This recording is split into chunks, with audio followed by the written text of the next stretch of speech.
How many times you heard politicians talk about freedom? What do they mean by freedom? Freedom of the corporations? Freedom of politicians to raise as much quid pro quo money for their elections?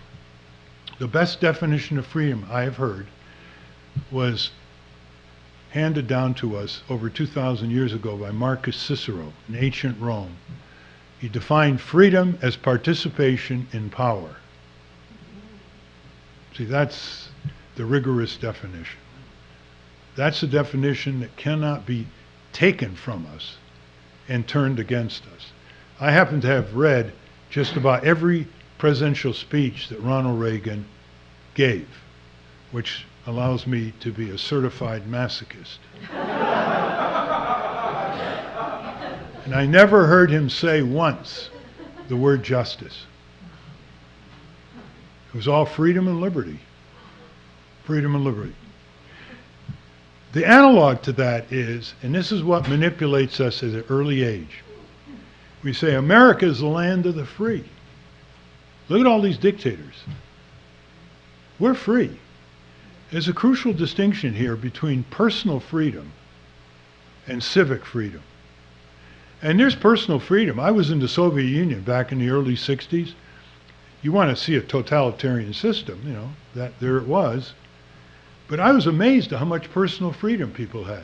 They could pick their own friends, marry who they want to marry, eat what they wanted to eat among a choice of goods, go hunting in the Caucasus, own a dog or a cat, listen to Tchaikovsky or Right to Spring.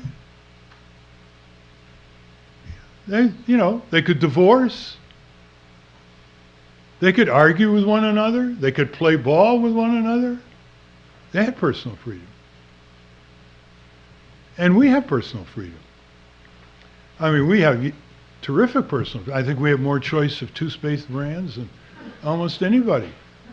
Never mind songs.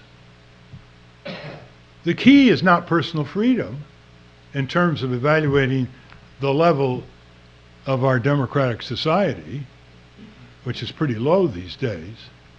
It's civic freedom to participate in power, to participate in local government, state government, national government, to participate in how our tax system should be shaped, participate whether we go to war or not, to participate in a living wage, to participate in having full Medicare for everyone in, nobody out, free choice of doctor and hospital, to participate in law and order for the crooks who are wealthy, for the corporations who get away with it with their immunities and privileges.